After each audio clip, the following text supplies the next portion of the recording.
Halaka mga kababayan, breaking news. Saldico kumanta na. Nilaglag na si Martin Romualdez at BBM. Malacanang nataranta na, naka-red alert. Grabe. Susugurin na ang Malacanang. Binisto na ni Saldico na ang utak ng lahat ng ito, ng pagnanakaw na ito, ay si BBM. Grabing revelation. Pinglakson na tulala. Sa kahihiyan, Tito Soto, nagkabaliw-baliw. Sa katangahan. Grabe ito mga kababayan. Lumabas din ang tunay na katotohanan. Dahil po sa ginagawa ni Marcoleta, transparency and accountability, Saldico sinaniban ng mabuting espiritu. Ikinanta lahat ng mga magnanakaw. Naku po mga kababayan, ito na, hindi ko napapatagalin pa. Binasag ang katahimikan sa Senado. Halos buhati ni Marcoleta sa sobrang tuwa. Saldico, kumanta na.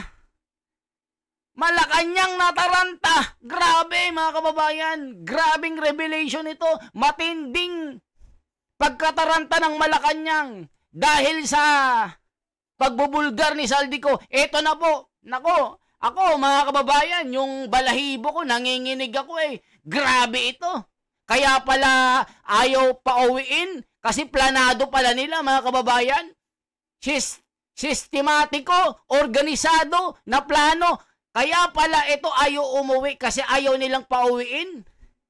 Gawain pala ni lahat yan. Sila palang nagplano niyan. Gusto nilang si Saldico lang ang managot. Ngayon, hindi na siya nakapagtiis.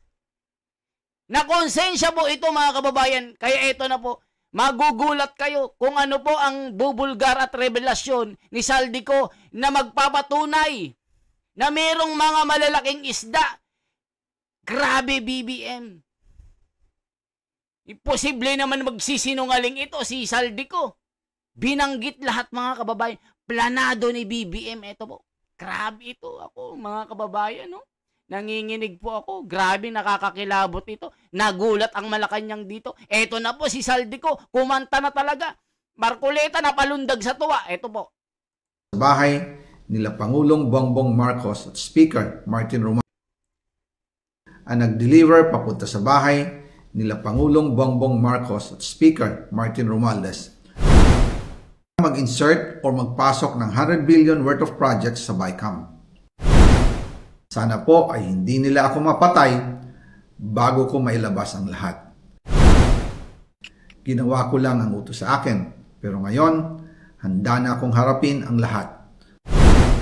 Ginagamit ng administrasyon ang buong resources ng bansa para tumahimik ako. That he will shoot me if I will talk. Gagamitin ako bilang panakipbutas sa kanilang kampanya laban sa korupsyon. Hindi na ako mananahimik, ilalabas ko ang lahat ng katotohanan. May resibo, may ebidensya, at may pangalan.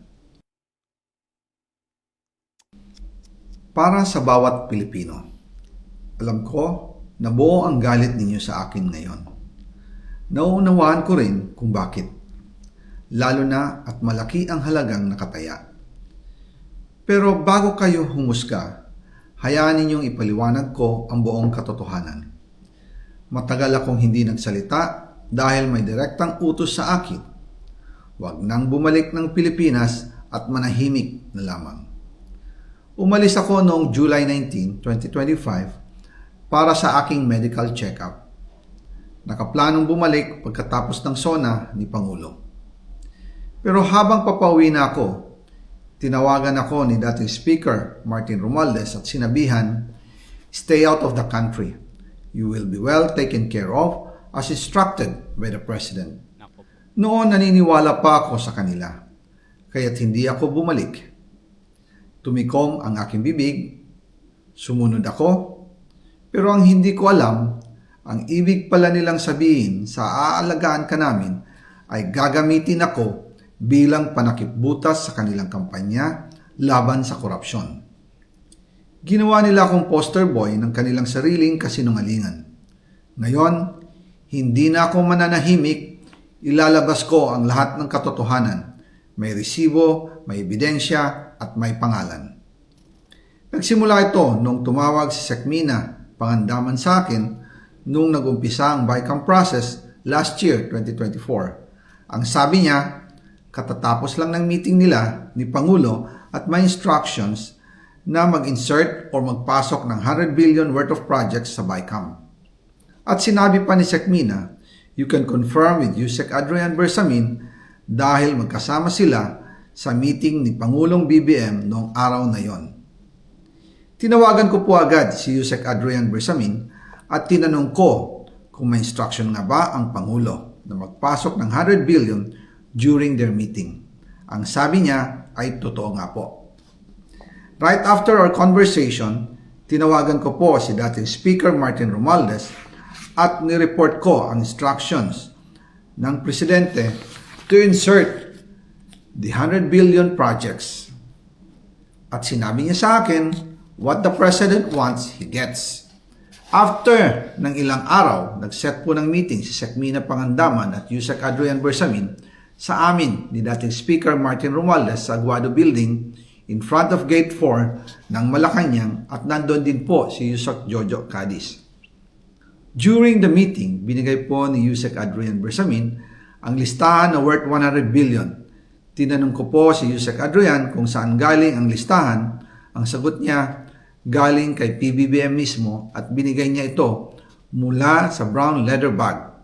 Nung sinabi po ni Yusek Adrian Bersamin yung brown leather bag, naalala ko noong nasa Singapore kami right after the elections of May 2022 sa Hilton Hotel, kami ni dating Speaker Martin and PBBM habang pauwi at pabalik ng Pilipinas, hinabol ng PSG ang brown leather bag at ang sabi ni PBBM, maiwan na lahat, wag lang ang brown leather bag.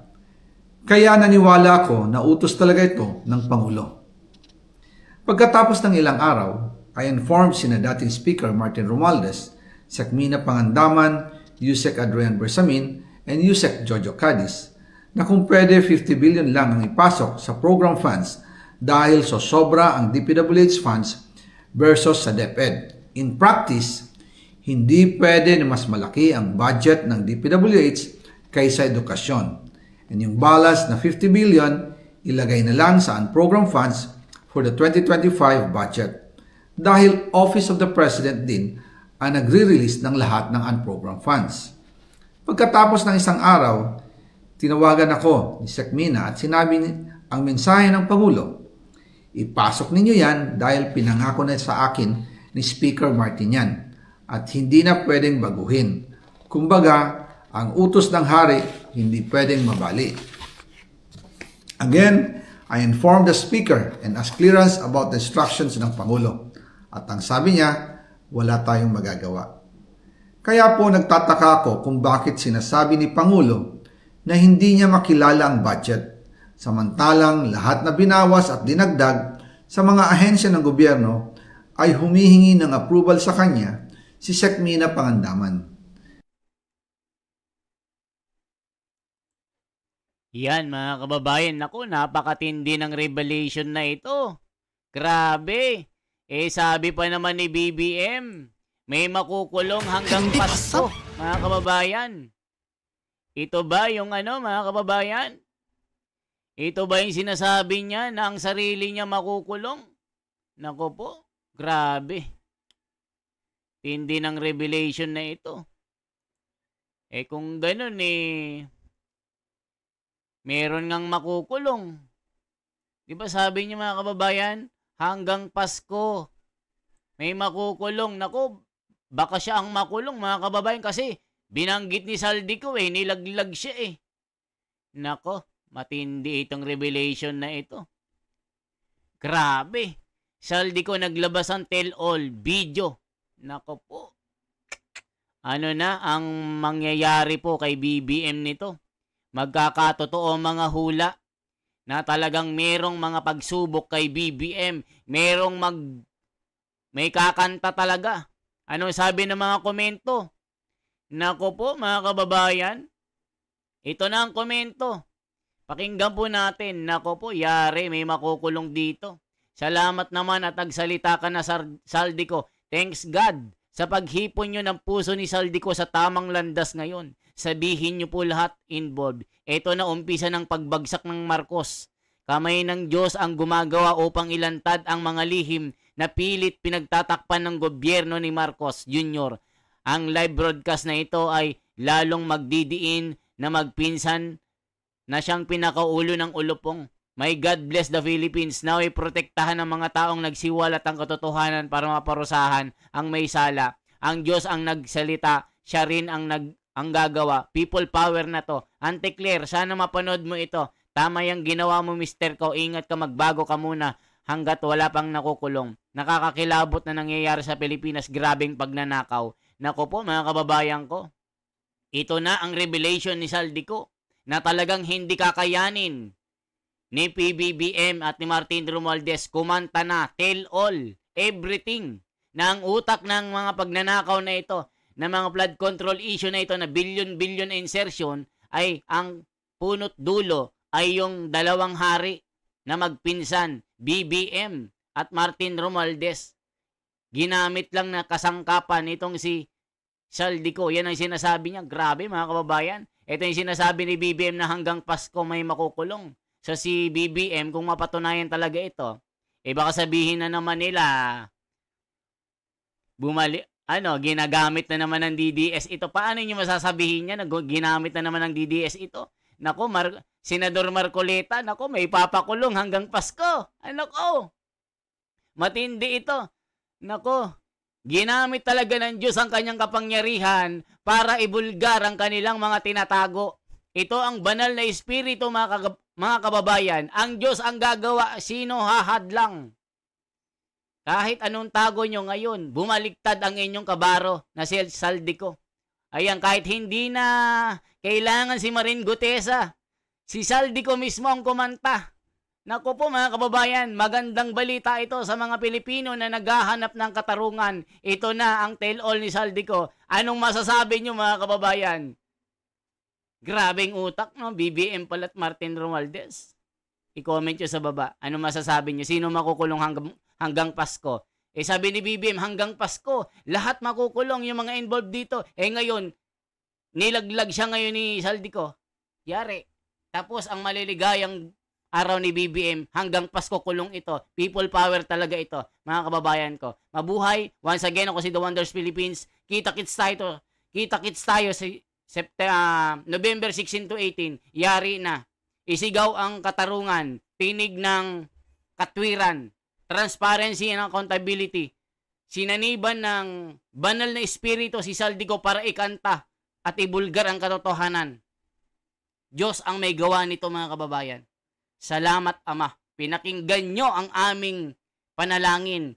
Bansang Pilipino umiiyak, nagdadalamhati sa mga nangyari sa Pilipinas. Naiyak po.